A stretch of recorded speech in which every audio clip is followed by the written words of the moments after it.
Hello, everyone, and welcome back to week 6 of Joyful Journeys. This week, our program participants are focusing on the different aspects of friendships, including qualities that they find in themselves but that make good friends, and qualities in others that they'd like to see in their friends, as well as how to make new friends. So this week, we are joined by Abby Drexler, who is a GOTR NOVA alumni, previous buddy runner, and most recently a soulmate. Welcome, Abby. Hello, thank you for having me. Absolutely. We are so thrilled to have you here. And first, I'm going to have to kick things off with your most recent accomplishment as a soulmate was running the Marine Corps Marathon. How did it go? It went well. It was definitely challenging, but I'm happy I did it and I feel really good about it. So, Wonderful. Well, I remember when you first signed up to be a soulmate, you mentioned that this was your first marathon, and naturally you were excited and yet nervous at the same time, which is very common emotions to feel when trying something new, especially a marathon. But now that it's behind you, what advice do you have for those who are nervous to try something new for the first time? yeah, I think the biggest thing I can say is when you're nervous about trying something new, it's the hardest thing to do, but you just have to push yourself through that and do it. I know for me personally, and I'm sure for others as well, is it's really easy to build something up in your head and make it seem so much more intimidating and nerve-wracking than what it actually ends up being. And the best way to get through that is just to do it. And it's one of those things where you have to kind of practice that muscle. So the more you push past the nerves, the easier it'll be. But again, I still get nervous all the time. I'm sure everybody does, and that's something that you're always going to have to deal with. It's just a matter of finding the courage to push past it and do it anyway, which is again easier said than done, but it also can help to have an accountability partner. I think, when I was really nervous about doing this marathon, I told some of my friends and then, I said it out loud. So even if I'm nervous, I had to do it anyways because I told them I was going to do it. So those are the biggest tips I guess I have for that. I like those, and I agree. Sometimes, I mean, it's definitely easier said than done, but kind of just jumping straight in, getting yourself into it can probably be the hardest part, and just taking that first step to getting into it. So I love that. That is great advice. So tell us about your involvement with Girls on the Run as a program alumni as well as a buddy runner. Yeah, so I did Girls in the Run. Wow. I guess I started when I was in fourth grade. Um, and I did it as part of Douglas MacArthur Elementary School in Alexandria. And that was kind of my first step, I guess, into just simply like running as a sport, as opposed to I was always involved with like other athletics, like soccer, basketball, whatnot. So that was kind of my first toe into the world of running.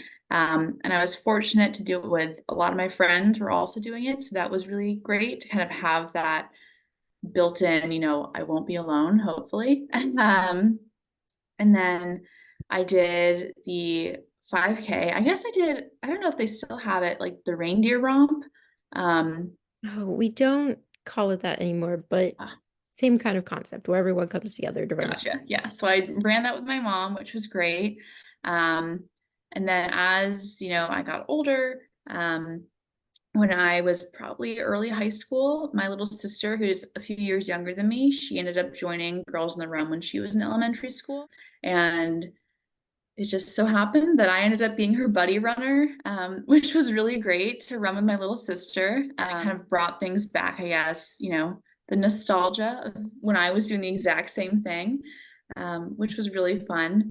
And then, as you mentioned, most recently, I was able to be a soulmate and run my first marathon, which was amazing to kind of have the support and the backing of Girls on the Run, the organization that really introduced me to the world of running.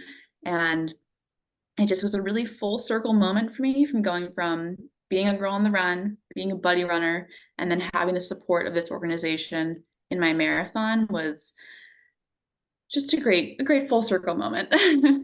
It really is. You really got to experience every part of Girls on the Run. You got Yes. to experience as a participant and learn all of those special skills that aren't necessarily taught in the classroom or just in life in general, but help you tackle everything that comes your way later in life. And then you got to be that special buddy runner for your sister, who I'm sure she has fond memories of you being there alongside her throughout the 5K. And then finally as a soulmate, which is so exciting. And like you said, this when you did Girls on the Run, when you were a participant, you mentioned that a lot of your friends did it as well. So that must have been something really special that you guys got to share, which perfectly fits in with their theme this week of friendship. But are there any skills that you remember learning at Girls on the Run that helped you make friends or be a better friend, or anyone on your Girls on the Run team that you're still friends with today? Yeah, so, oh gosh, I mean, it's been a while, but I feel like a lot of the things that have kind of made me the friend I am today, honestly, I could probably attribute to what I learned at Girls on the Run. I think the biggest thing I can say is how important it is to be supportive of everybody. I think, Girls on the Run is so great because it does not matter your skill level or your experience with running, or if you know everybody in the club or you don't know anybody at all. It brings anybody together that just wants to find community. And I think the best way to be a part of that community is just be supportive of everybody, whether you're the first to finish the race, the last to finish the race, whether you're having a tough day or you're doing really well. It's really important to support one another through everything, whether, you give them a swig of your water bottle because they're really tired, or you just give them a pat on the back. I think the support is probably the biggest thing that I learned, and I still apply in my everyday life.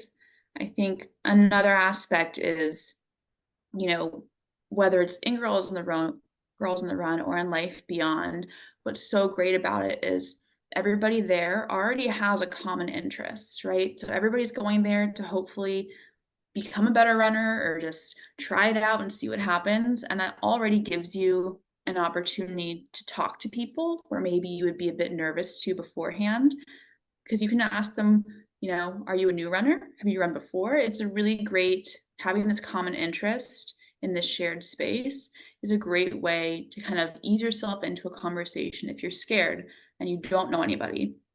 You can ask them about running because that's what you're there to do. And as far as, if I'm still friends with anybody today, I am. One of my very, very best friends was also in Girls on the Run. Oh, And yeah, so we talk every day still. She actually showed up to support me in my marathon. She had a sign, she was tracking me and so following me along the course. It was again just going back to that support and how important it is as a friend. I mean, she's one of my best friends for a reason, right? Because she's clearly unbelievably supportive, and it was just so great, and it gives you a great boost when you are in a long run or just having a bad day. So yeah. that is so special that she has been with you through so much and that she continued to support you in yet another Girls on the Run endeavor. That is so heartwarming to hear. I love that. And I can just imagine her standing there on the sideline with a big poster cheering you on. That is so great. Um, well, that kind of answered my next question and what role your friends played in your soulmate's experience. But were there any other friends that really helped you along the way or did anything that stood out throughout your soulmate's time? Yeah, well, I think the first thing is, everybody was really supportive and helping with my fundraising goal, which was really, vital, and obviously supporting Girls in the Run, and also, feeling that support in another way because they wanted me to compete and, do the race. The other aspect is I think, I have friends at this point in my life where they're all over the country, and the day of the race, I was getting all these messages from my friends just wishing me good luck, which again goes back to that whole support element. Um, and so, yeah, just a lot of support, whether it was helping me get into the race, supporting the organization that was helping me race, and then just supporting me through messages, phone calls, as they knew I was training and all that. But yeah. I love that. And I think that is such a great message for our participants too, that they might not realize it right now while they're young and not really thinking about that far into the future, but that some of their teammates might be the people that are cheering them on at their first marathon one day, or really anything that they do in their Yeah. life. That is super exciting. That is super sweet and such a great story. Thank you so much for joining us this week and sharing all about your Girls on the Run memories. And hopefully, there are more GOTR memories to come. Yeah, thank you so much. My pleasure. And go girls on the run. Woo!